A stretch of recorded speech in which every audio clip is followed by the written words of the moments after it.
Hello everyone, welcome to my channel SW Metro official channel. Meri Brown's confrontation with Kody Brown in the explosive tell-all interview with host Sukyana has been one of the most jaw-dropping moments in the long history of TLC's Sister Wives, and fans everywhere are saying they have never seen Kody look this cornered, this exposed, and this unable to talk himself out of a situation where his words, his choices, and his lack of accountability have been dragged right into the harsh spotlight, with Meri finally unleashing years of pent-up hurt, frustration, and betrayal in a way that felt both cathartic and long overdue, not only for her but for many viewers who have watched her shrink in the background of the plural marriage while Robin took center stage and Kody seemed to rewrite history to cast himself as the victim of women who, in his narrative, were constantly betraying him, disrespecting him, or failing to treat him like the man of the house. And in this rare interview, what shocked people the most wasn't just Meri's strength and refusal to back down but also Kody's visible discomfort, the way he squirmed in his seat, crossed his arms defensively, and looked to Sukyana for some kind of reprieve, as though hoping the host would step in and shift the conversation, but Sukyana instead leaned into the tension, pressing Kody with follow-up questions that forced him to stay present in the conversation rather than deflect or monologue his way out of the accountability that Meri was demanding. And what struck fans immediately on social media was how unlike the usual tell-all this one felt, because in previous years, Kody had often dominated the discussion, blaming Christine for leaving, portraying Janelle as disloyal, and painting Meri as someone who had already emotionally checked out years before she admitted it, but this time, the tone was different, almost as though the weight of years of lies, inconsistencies, and double standards had finally come crashing down, and Meri's calm yet fiery delivery made it impossible for Kody to twist her words, with her bringing up specific examples, times when he promised to work on their relationship, only to abandon her again, times when he told her she wasn't enough and would never be enough for him, times when he outright said he had no interest in an intimate marriage with her yet refused to officially let her go, effectively trapping her in limbo while continuing to portray himself as the spiritual head of the family, and while Kody tried to insist that he had been honest, that he had always communicated his feelings, Meri shot back with receipts of sorts, reminding him of the gaslighting she endured, the mixed signals, the way he seemed to use her loyalty when it benefited him, especially when the family was facing public criticism or financial issues, but then discarded her when he no longer found her useful. And fans watching this unfold felt chills as they saw a side of Meri that was both familiar, the determined woman who built her who reinvented herself outside of the family, and brand new, because she wasn't just speaking her truth to friends or Instagram followers, she was saying it directly to Kody's face in front of the cameras, refusing to let him brush it off as her perception or her truth, which are phrases he often hides behind when confronted with his failings, and the longer the confrontation went on, the more visibly shaken Kody became, his bravado slipping as Meri reminded him of the decades she stood by him, the sacrifices she made, the way she accepted the polygamous lifestyle in good faith even when it cost her her own happiness, and the fact that in the end, after everything, he treated her as disposable, a narrative that fans have long been pointing out but had never heard so powerfully articulated in front of him, and what made the segment even more electrifying was Sukyana's refusal to let Kody off the hook, asking him point-blank why he felt Meri owed him loyalty when he himself admitted on national television that he had no interest in maintaining a marriage with her, and watching him stumble over his words, eyes darting, trying to find a way to spin it into his usual rhetoric about wives not being loyal or wives poisoning the family well, was almost painful, because for once, his excuses rang hollow not only to fans but seemingly to himself, as he realized Meri wasn't going to let him wriggle free, and the online chatter after the episode dropped was explosive.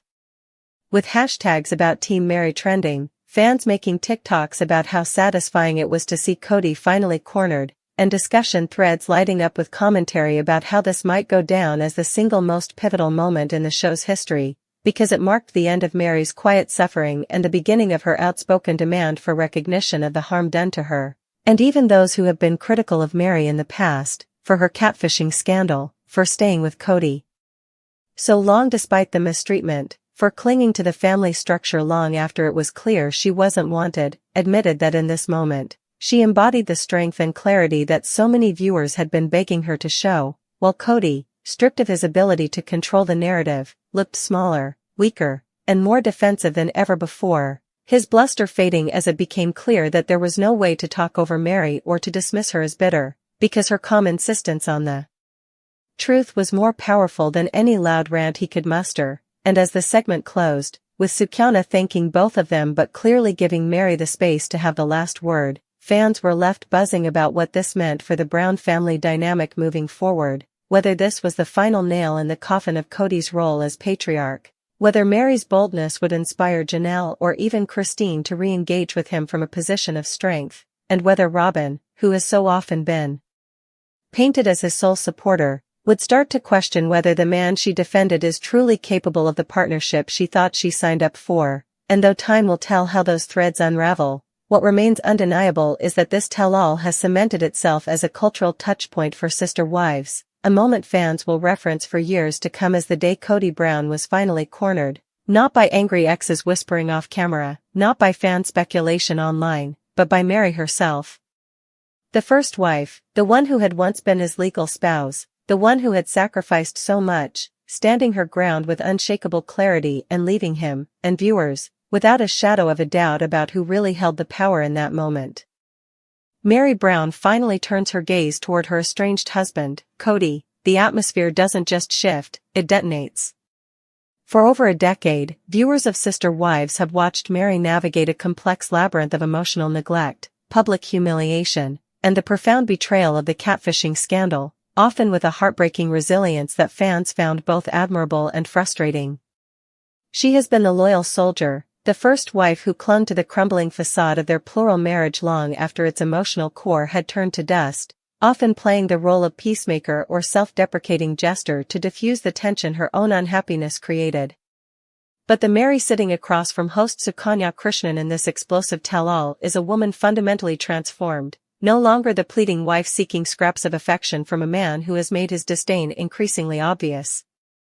This is a Meri who has, in the intervening months since the season was filmed, fully processed the finality of her spiritual marriage's end, and with that closure has come a terrifying and glorious liberation.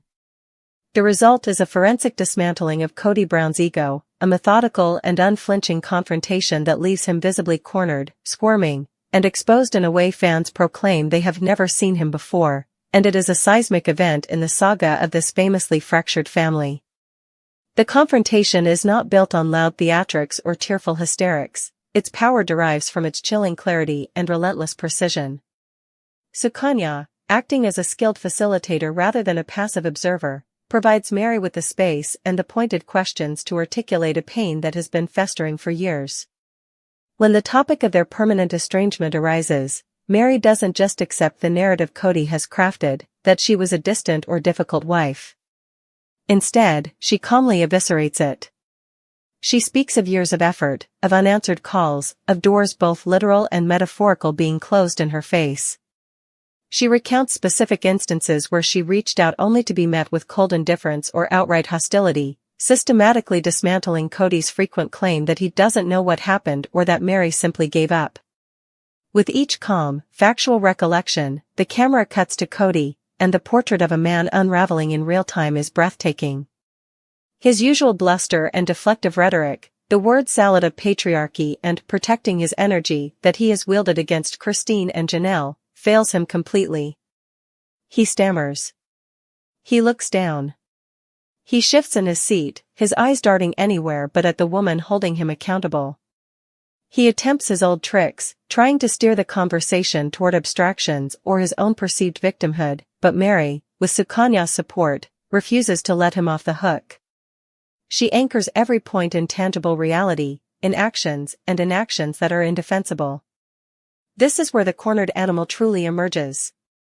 Fans are accustomed to seeing Kody as the central figure of authority, the patriarch who holds the family's emotional keys and doles out affection as a reward for compliance.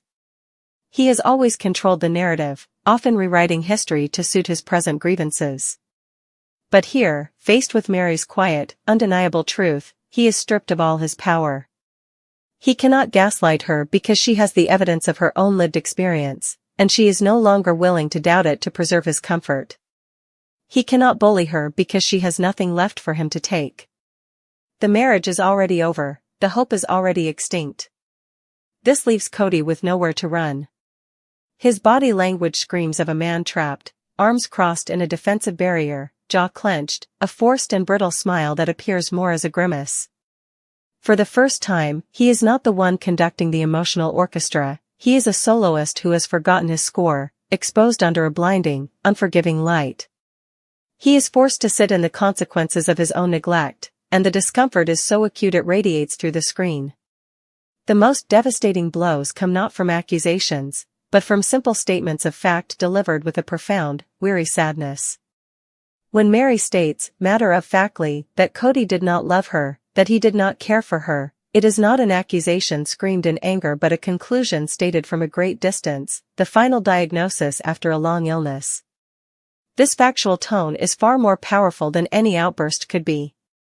It leaves no room for argument. Kody's response is not a denial but a stunned, deflated silence, a tacit admission that is more damning than any confession. This moment crystallizes the entire history of their relationship, her long, lonely vigil for a love that was never coming back, and his cowardice in refusing to honestly end it, preferring to let it wither on the vine so he could later claim it died of natural causes. Meri forces him to look at the corpse of their marriage, and he cannot bear the sight. This confrontation transcends their individual relationship, it serves as the definitive indictment of Kody's entire leadership of the Brown family.